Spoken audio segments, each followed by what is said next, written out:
Welcome to sweety hearty thoughts. అందరు ఎలా ఉన్నారు? బాగుండాలని కోరుకుంటున్నాను. అండ్ నేను చాలా బాగున్నాను. నిన్న ఈవినింగ్ నుంచి నేను ఒక వీడియో చేద్దామని ఎక్సైటింగ్గా ఉన్నాను. బట్ కొంచెం నాయిస్ ఎన్వైరన్మెంట్ అండ్ నాకు కొంచెం ఫ్రీ టైం దొరకలేదు. సో ఇప్పుడు ప్రశాంతంగా చేస్తున్నాను. అదేంటంటే నేను కొన్ని మంత్స్ నుంచే చేద్దాం అనుకుంటున్నాను ఈ వీడియో. బట్ నా మైండ్ సెట్ కూడా డిఫరెంట్గా ఉండింది ఆ టైంలో. మేబీ ఫ్యూచర్లో సక్సెస్ఫుల్ అయ్యాక చేద్దాం అన్నట్టు. బట్ నిన్న నాకు ఫస్ట్ టైం అనిపించింది, నేను ఇంత strong physical and mentally strong లేడీని నేనే అప్పుడప్పుడు కొంచెం యాంగ్జైటీ ఫీల్ అవుతుంటే, వేరే కపుల్ కానీ వాళ్ళు ఎలా ఫీల్ అవుతారు ఈ సొసైటీ ప్రెషర్స్ వల్ల. ఈ వీడియో చూశాక కొంతమంది అన్నా అలా క్వశ్చన్ చేయడం ఆపుతారు వేరే వాళ్ళని. అండ్ ఈవెన్ ఎవరికైతే కిడ్స్ లేరో వాళ్ళు ఇంకా స్ట్రాంగ్ అవుతారు అని ఈ వీడియో చేద్దామని అనుకున్నాను. ఇదిగోండి, నాకు కంటిన్యూస్గా థాట్స్ వస్తూనే ఉన్నాయి. నిన్న ఒక నోట్ ప్యాడ్ మొత్తం రాసుకున్నాను, నాకు వచ్చే థాట్స్ అన్ని నేను లిస్ట్ అవుట్ చేసుకున్నాను. ఫస్ట్ థింగ్ ఏంటంటే, నాకు కిడ్స్ లేరు. నాకు ఒక టర్మినేషన్ జరిగింది 7th మంత్లో. 5th మంత్ అప్పుడు అబ్నార్మల్ స్కాన్ జరిగి అదంతా ప్రాసెస్ అంతా అయ్యి ఎంఆర్ఐ అన్ని చేసేపాటికి నాకు 7th మంత్ వచ్చేసింది. సో అంతకుముందు ఒక మిస్క్యారేజ్ అయింది. 8 వీక్స్ అప్పుడు 6 వీక్స్ గ్రోత్ ఉండి 7th వీక్ హార్ట్ బీట్ కనిపించి దాని తర్వాత హార్ట్ బీట్ ఆగిపోయింది. సో ఇవన్నీ అంటే ఈ ప్రాసెస్ అంతా వల్ల కొన్నిసార్లు యాంగ్జైటీగా ఫీల్ అవుతాం, ఎంత స్ట్రాంగ్ పర్సన్స్ అయినా. బట్ నాకు ఏమనిపిస్తుంది అంటే, యాంగ్జైటీ వేస్ట్. మనకు మనం ఫస్ట్ లవ్ చేసుకోవాలి. పుట్టారు అంటే ఈ ప్రాసెస్ కిడ్స్ హ్యాపీగా పుడితే వెళ్ళండి. బట్ కిడ్స్ని పుట్టించడం కోసమే అదే పనిలో అదే స్ట్రెస్ఫుల్గా ఫీల్ అవ్వద్దు. ఎందుకంటే మన లైఫ్లో మనం మాత్రమే ఉంటాం టిల్ అవర్ డెత్. మనం చనిపోయే వరకు మనకు మనమే ఉంటాం. Not family members, not husband, ఎవరు కాదు. పుట్టినప్పుడు ఒకళ్ళే పుడతాం, చనిపోయేటప్పుడు కూడా మన బాడీ, మనం సోల్ మాత్రమే వస్తుంది జర్నీలో అని అనిపించింది. అండ్ అంటే నేను కిడ్స్కి యాంటీ కాదు, హ్యాపీగా ఎంజాయ్ చేస్తా పుట్టినప్పుడు యాక్సెప్ట్ చేయాలి. సో యాక్చువల్గా నేను చాలా రీజన్స్ రాసుకున్నా ఇన్ఫర్టిలిటీకి. అండ్ అసలు రీజనే ఉండకపోవచ్చు. ఫస్ట్ థింగ్, ఇన్ఫర్టిలిటీకి కొన్నిసార్లు అన్ఎక్స్ప్లెయిన్డ్ ఇన్ఫర్టిలిటీ ఉండొచ్చు. బట్ కొన్నిసార్లు కపుల్ రెడీ ఉండకపోవచ్చు. హార్మోనల్ ఇష్యూస్, థైరాయిడ్, పిసిఓడి, ఈ సొసైటీ ప్రెషర్స్ వల్ల అసలు చిన్నప్పుడు చదివేటప్పుడే 10th క్లాస్ ఇట్లా ఉన్నప్పుడే మార్క్స్ కంపారిజన్స్ పక్కన కిడ్స్తో. సో వీటి వల్లే హార్మోనల్ డిస్టర్బెన్సెస్ అప్పుడే స్టార్ట్ అవుతున్నాయి చాలా మంది లేడీస్కి. And adulterated food, junk foods, life style, ఇవన్నీ ఎక్సెస్ ప్రెషర్ వల్ల. అంటే చదివేయాలి, మార్క్స్ వచ్చేయాలి, ర్యాంక్స్ వచ్చేయాలి, మనం టాప్లో ఉండాలి, అందరిలో గొప్పగా ఉండాలి. ఇదొక టైప్ ఆఫ్, ఇవన్నీ మనకి హార్మోనల్ ఇంబ్యాలెన్సెస్ అట్లా క్రియేట్ చేస్తాయి. And other issues like endometriosis ఉండొచ్చు కొంతమందికి. ఎండోమెట్రియల్ థిన్నెస్ ఉండొచ్చు, ఎండోమెట్రియల్ టీబీ ఉండొచ్చు, స్పర్మ్ హెల్త్ కౌంట్ బాగున్నా మోటిలిటీ బాగోకపోవచ్చు, మోర్ఫాలజీ బాగోకపోవచ్చు, టెస్టిస్ ఫ్లో ఉండకపోవచ్చు. అన్నీ బాగున్నాయి అనుకుందాం, ఎగ్ అండ్ స్పర్మ్ అంతా ఫర్టిలైజ్ అయింది. బట్ జీన్స్ ప్రీవియస్ జనరేషన్లీ రావచ్చు. సో జెనెటిక్స్ అనేది బాగోకపోవచ్చు. అంతా బాగున్నా ఇంప్లాంటేషన్ అవ్వకపోవచ్చు. ఇంప్లాంటేషన్ అయ్యాక హార్ట్ బీట్ రాకపోవచ్చు, ఐయుజిఆర్ ఏదో అంటారు. అండ్ ఎమోషనల్గా కపుల్ ఇంకా కనెక్ట్ అవ్వకుండా కిడ్స్ రావాలి అని అనుకోవట్లేదు. మేబీ వాళ్ళు డైవర్స్ గో త్రూ అవ్వచ్చు. లేకపోతే health issues like cancer, reproductive organ related issues ఉండొచ్చు. Breast cancer, cervical cancer, ovarian cancer, endometrial cancer, diabetes, low immunity ఉండొచ్చు. కొంతమంది పుట్టినప్పుడే వాళ్ళు వీక్గా ఉండొచ్చు. ఈ ప్రాసెస్లో, ఈ కిడ్స్ పుట్టే ప్రాసెస్లో వాళ్ళు ఈ స్టిమ్యులేషన్ ఇంజెక్షన్స్ ఆర్ మెడిసిన్స్కి ఇంకా వీక్ అవ్వచ్చు. అండ్ ఏజ్ అవ్వచ్చు, వాళ్ళకి ఫస్ట్ నుంచి అంత సీరియస్గా ఉండకపోవచ్చు. ఫస్ట్ నుంచి మన పేరెంట్స్ చేయాల్సింది ఏంటి అంటే చెప్పాలి, జస్ట్ ఎలా ఏజ్ వల్ల డిటీరియేట్ అవుతుంది అన్నట్టు. ఎగ్, స్పర్మ్ క్వాలిటీ ఇవన్నీ. కానీ ఓవర్ ప్రెషర్ పెట్టకూడదు. బట్ జస్ట్ వాళ్ళకే వదిలేయాలి డెసిషన్స్ అనేది. ఏజ్ అలా కీ ఫ్యాక్టర్ అవ్వచ్చు అనేది చెప్పాలి. అండ్ కొన్ని సార్లు ఈ ఫ్యామిలీ మెంబర్స్ కిడ్స్ జాబ్‌కొచ్చే టయానికి వాళ్ళు లోన్స్‌తో ఉంటారు. ఆ లోన్స్ అంతా ఈ కిడ్స్ జాబ్ చేసుకున్నప్పటి నుంచి తీర్చడం సరిపోతుంది. వాళ్ళకి ఫైనాన్షియల్ స్ట్రెస్ వల్ల వాళ్ళు వేటి మీద కాన్సంట్రేట్ చేయలేకపోవచ్చు. ఇంక్లూడింగ్ వాళ్ళ మ్యారిటల్ లైఫ్ సరిగా ఉండకపోవచ్చు. వాళ్ళ స్పౌస్‌తో సరిగా స్పెండ్ చేయకపోవచ్చు. అది ఒక రీజన్ అవ్వచ్చు. వాళ్ళిద్దరి మధ్య ఐ మీన్ డిస్టర్బెన్సెస్ రావడానికి అండ్ హ్యాపీ టైమ్ స్పెండ్ చేయలేకపోవడానికి. ఎక్టోపిక్ ప్రెగ్నెన్సీస్ రావచ్చు కొంతమందికి. అంటే ట్యూబ్స్‌లోనో అంటే యూటరస్‌లో ఉండకోకుండా మేబీ వేరే చోట అది గ్రో అవ్వడం, ఫీటస్ గ్రో అవ్వచ్చు. కొంతమందికి ట్యూబ్స్ బ్లాకేజ్ ఉండొచ్చు. అది తెలియకపోవచ్చు. వాళ్ళు ట్రై చేస్తా ఉండొచ్చు. పిల్లలు రాకపోవచ్చు. అబ్నార్మల్ బ్లీడింగ్ ఉండి కొన్ని సార్లు కొంతమందికి యూటరస్‌లో టిష్యూస్ ఉండిపోతాయి. అవన్నీ. ఈ ఓవేరియన్ హైపర్ స్టిమ్యులేషన్, కొంతమంది టర్మినేషన్ చేపించుకోవాల్సొస్తది. కిడ్స్ పుట్టాక కూడా కొంతమందికి పాపం అబ్నార్మాలిటీస్ ఉండి వాళ్ళతో సఫర్ అవుతా ఉంటారు. మీన్ చాలా చాలా ఉంటాయి. ఊరికే ఈ సొసైటీ ప్రెషర్స్ వల్ల వాళ్ళేదో అడుగుతున్నారు. ఫంక్షన్‌కెళ్ళాము మన ఇది పిల్లల్ని పుట్టిచ్చేస్తే సరిపోతుంది. ఇంక మనల్ని క్వెషన్ చేసేవాళ్ళు ఉండరు. ఈ కాన్సెప్ట్ కాదండి అసలు. కిడ్స్ అంటే హ్యాపీగా ఉండాలి. అది జరిగినప్పుడు జరుగుతుంది. జరిగితే జరుగుతుంది. జరగకపోతే జరగదు. ఈవెన్ కిడ్స్ మీద అసలు ఓవర్‌గా డిపెండ్ అవ్వకూడదు అనేది నా కాన్సెప్ట్. ఫర్ ఎగ్జాంపుల్ కిడ్స్ పుట్టారు. వాళ్ళేదో మనల్ని చూసుకుంటారు ఓల్డ్ అయితే. అది కాదసలు కాన్సెప్ట్. ఎందుకంటే వాళ్ళని పుట్టేటప్పుడు మనమేం వాళ్ళకి రూల్ చెప్పి పుట్టించట్లేదు కదా! సో, నాకది కరెక్ట్ కాదనిపిస్తది.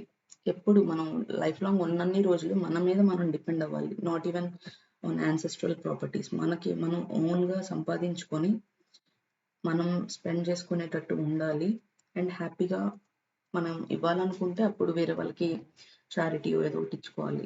అది నా కాన్సెప్ట్. అండ్ కొంతమంది ఈ ప్రాసెస్‌లో పాపం పూజలని జెప్పి ఇలాంటి వాటికి అంటే పూజలు చేయడం మంచిదే. అండ్ అది ఇంపార్టెంట్ గూడా స్పిరిచువల్‌గా. అండ్ మనం ఏమైనా అనుకుంటే అది విజువలైజేషన్ చేయడం ఇంపార్టెంట్. బట్ ఏంటంటే ఈ ప్రాసెస్‌లో కొన్ని ఎక్కువ డబ్బులు ఖర్చు పెట్టేసి పూజలు క్యాష్ చేసుకునే వాళ్ళున్నారు. మళ్ళీ చుట్టూ ఉండేవాళ్ళు మీరు నాన్ వెజ్ తినకండి, అది తినకండి, ఇది తినకండి. అట్లా ఉంటే మంచిగా ఉంటారు. ఐ మీన్ ఈ ప్రాసెస్ జరుగుతది. ఆహ్, ఇవన్నీ నాకు సిల్లీగా అనిపిస్తాయండి. ఎందుకంటే ఏది జరగాలంటే అది జరుగుతుంది ఫస్ట్ థింగ్. అంతా మన మైండ్ సెట్ అనిపిస్తుంది. మళ్ళీ లేడీస్ అంటే ఇంతకుముందు ఫీమేల్ కిడ్స్ ఉంటే వాళ్ళు అంటే ఎవరైనా పేరెంట్స్ చనిపోతే వాళ్ళకి తలకొరివి ఇట్లాంటియన్నీ ఆలోచించేవారు. అసల ఇదంతా కాదండి. సొసైటీ మారాలి. అందరి అంటే ఓవర్‌గా వేరే వాళ్ళ పర్సనల్ లైఫ్స్‌లో ఇన్వాల్వ్ అవ్వకూడదు అనేది నా కాన్సెప్ట్.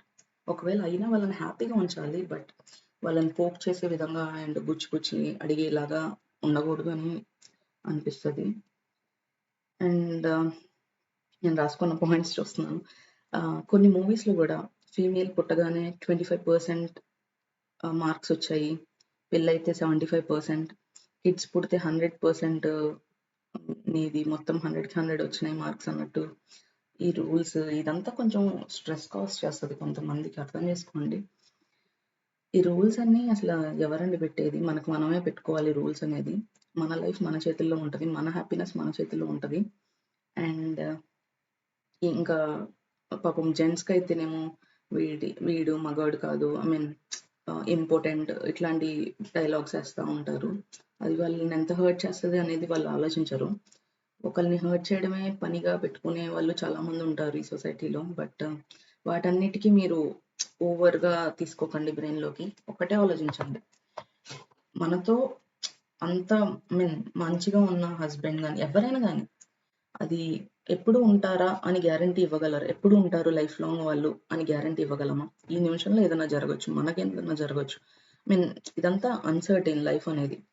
సో, ఉన్నన్ని రోజులు హ్యాపీగా ఉందాం. ఈ హార్డ్ రూల్స్ పెట్టుకొని టెన్షన్స్ ఇయన్నీ గాదు. అండ్ ఇంకొకటి కొంతమంది ఎలా జడ్జ్ చేస్తారంటే తినెప్పుడు వర్క్ చేస్తుంది. ఇలా వాళ్ళు టైమ్ స్పెండ్ చేసుకోవట్లేదు. వర్క్ చేయడం వల్లే పిల్లలు పుట్టట్లేదు అని జడ్జ్ చేసేస్తారు మనుషులు. వర్క్ చేస్ వాళ్ళసలు డాక్టర్స్ కాదు. వాళ్ళేమి గాదు. వాళ్ళే అన్నీ బ్యాక్ టాక్ చేసుకోవడం ఇట్లా జరుగుతది. బట్ కొన్ని సార్లు వర్క్ చేయడం గూడా ఇంపార్టెంటే. ఎందుకంటే యూట్రస్‌కి బ్లడ్ ఫ్లో వెళ్ళాలి. అది డాక్టర్స్ డిసైడ్ చేయాలి. మీరు వర్క్ చేయొచ్చా? చేయకూడదా? అనేది. అండ్ కొన్ని సార్లు వర్క్ చేయకూడదు. ప్లాసెంటా ప్రివియా ఇట్లాంటి కేసెస్‌లో. సో, డాక్టర్ మీకేది చెప్తే అలా ఫాలో అవ్వాలి. అండ్ మనం ఎవరికీ ఆన్సరబుల్ గాదండి ఫస్ట్ థింగ్. నీకు ఏం చేయాలనిపిస్తే అది చేసుకుంటా ఎళ్ళిపోవడమే. మనం ఒకళ్ళకి ఆన్సర్ చేయాలి. అమ్మో! వీళ్ళు అడుగుతారు. ఈ ఫంక్షన్‌కెళ్తే ఇయన్నీ బ్రెయిన్‌లోంచి తీసేయండి. అండ్ నేను ఒక యూట్యూబ్ ఛానల్ చూసాను.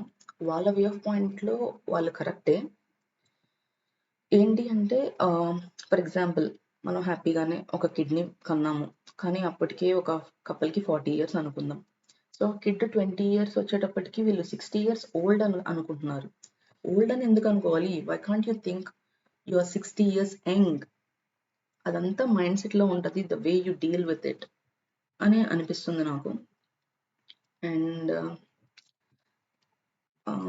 అంటే అసలు యాక్చువల్‌గా 20 ఇయర్స్ వరకు ఎందుకు ఆలోచించాలి? ఆ కిడ్‌కి 10 ఇయర్స్ అప్పుడే వాళ్ళని వాళ్ళు వాళ్ళ పనులు వాళ్ళు చేసుకునేలాగా, వాళ్ళు ఎర్న్ చేసుకునేలాగా, వాళ్ళు పార్ట్ టైమ్ జాబ్స్ చేసుకునేలాగా వాళ్ళని కొంచెం ఫస్ట్ నుంచే వాళ్ళకి ఏది ఇంట్రెస్ట్ ఉంటే అది స్టడీస్ కానీ, ఆర్ట్ కానీ ఏదన్నా వాళ్ళ మీద వాళ్ళు డిపెండ్ అయ్యేలాగా నేర్పించాలి అనేది నా కాన్సెప్ట్.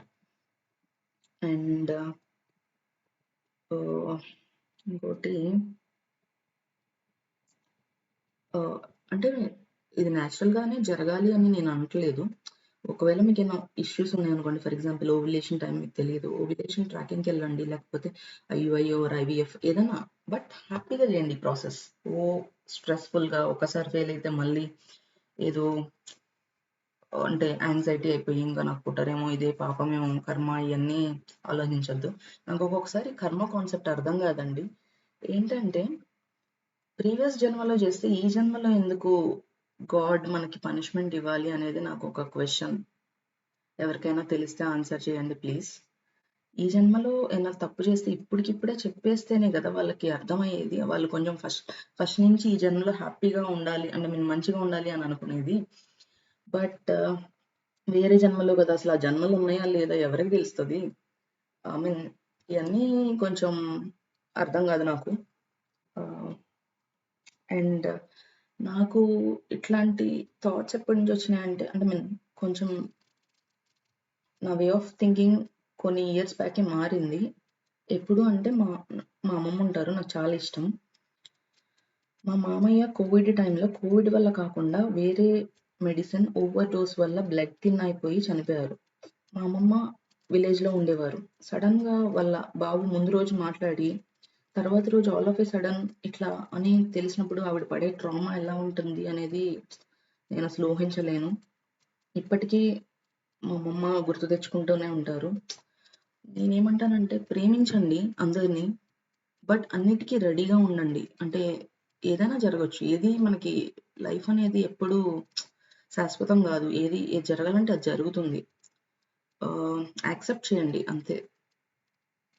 ఓవర్‌గా ఎమోషనల్‌గా అటాచ్ అయినా కూడా హ్యాపీనెస్ ఉండదు. ఏదన్నా జరిగితే ఇలాంటి కేసెస్ లైఫ్‌లో. సో, మనకి మనం ఫస్ట్ ఇంపార్టెంట్. హ్యాపీగా ఉండాలి. అండ్ ఆఫ్‌కోర్స్ నేను ఇది చెప్పడం ఈజీ అయ్యుండొచ్చు. ఆవిడ సిట్యుయేషన్ డిఫరెంట్ అయ్యుండొచ్చు. బట్ కొంచెం ట్రైన్ చేసుకుంటే అట్‌లీస్ట్ యాక్సెప్ట్ చేస్తాము. అండ్ మర్చిపోతాం గదా అనిపిస్తుంది.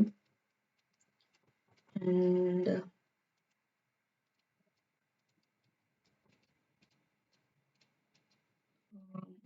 ఇంకొకటి కొన్ని సార్లు కొంతమంది మనం అంటే నిజంగా ఇష్టం ఉండొచ్చు. లేకపోతే కన్సర్న్ లాగా మాట్లాడినట్టు, "మీరు అంతా సంపాదించేదంతా ఎవరికిస్తార్రా పిల్లలు పుట్టకపోతే" అనే డైలాగులేస్తారు. నాకప్పుడు కామెడీగా అనిపిస్తది. వాళ్ళు మనని ఇంకా స్ట్రెస్ క్రియేట్ చేస్తున్నారా? లేకపోతే జెన్యూనా అనేది అర్థం గాదు. కానీ నా ఆన్సర్ ఏమనిపిస్తదో తెలుసా అప్పుడు?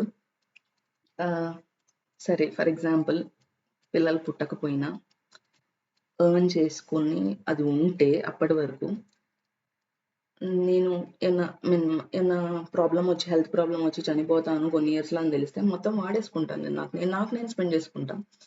లేకపోతే డెత్ డేట్ తెలీదనుకోండి.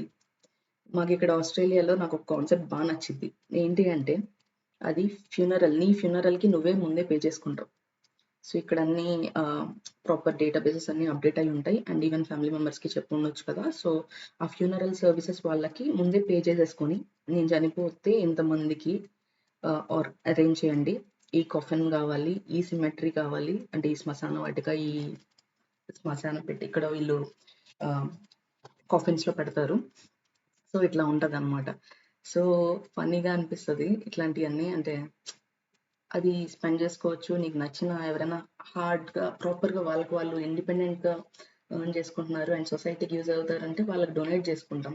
లేకపోతే ఏదైనా టెంపుల్‌కో, చారిటీకో, గవర్నమెంట్‌కి డొనేట్ చేసుకుంటాం. ఎన్ని బ్రెయిన్‌లో పెట్టేసుకొని టెన్షన్ పడొద్దు. ఏది జరగాలంటే అది జరిగిద్ది. Be happy with what you have. అది నేను చెప్పదలుచుకున్నది. సో, ముందు మీ హెల్త్ మీరు చూసుకుంటా ఉండండి. అన్ని పార్ట్స్ ప్రాపర్‌గా ఉన్నాయా లేదా?